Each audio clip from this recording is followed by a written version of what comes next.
Hello दोस्तों, आज हम बात करते हैं बीएनएस के सेक्शन 11 और 12 की, जिसमें कि सॉलिटरी कन्फाइनमेंट यानी कि एकांत परिरोध के बारे में बताया गया है।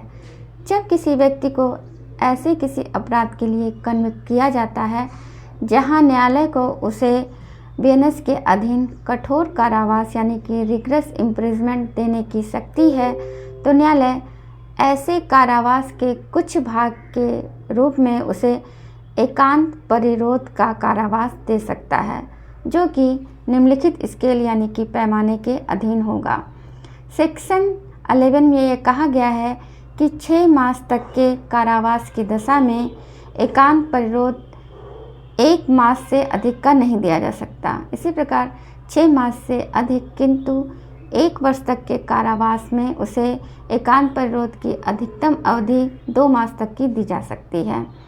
1 वर्ष से अधिक के किसी भी कारावास के लिए उसे 3 मास से अधिक के एकांत परिरोध से का कारावास नहीं दिया जा सकता। इस प्रकार एकांत परिरोध की अधिकतम अवधि 3 मास तक की है और ये सिर्फ कठोर कारावास के दंड में ही दिया जा सकता है।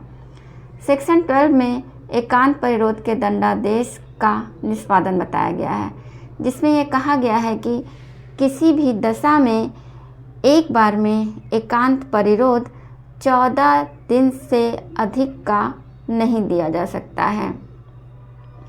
यानी कि अगर उसे 6 मास तक की सज़ा सुनाई जाती है तो एक बार में एकांत परिरोध 14 दिन तक का ही दिया जा सकता है और उसके बाद एक बार में जितने दिनों का एकांत परिरोध का दंड दिया जाता है, कम से कम उतने ही दिनों के अंतराल के बाद ही अपराधी को पुनः एकांत परिरोध का दंड दिया जा सकता है। यानी कि उसे एक बार में यदि 14 दिन का एकांत परिरोध का दंड दिया जाता है तो फिर उसके बाद 14 दिन का अंतराल करना पड़ेगा।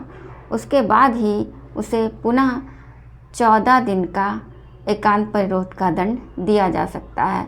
इसके साथ ही साथ 3 मास से अधिक का कारावास होने की दशा में 1 मास में 7 दिन से अधिक का एकांत परिरोध का कारावास नहीं दिया जा सकता है और उसके बाद उसे 7 दिन का अंतराल देना पड़ेगा। उसके बाद ही फिर 7 दिन का एकांत परिरोध का कारावास दिया जा सकता है।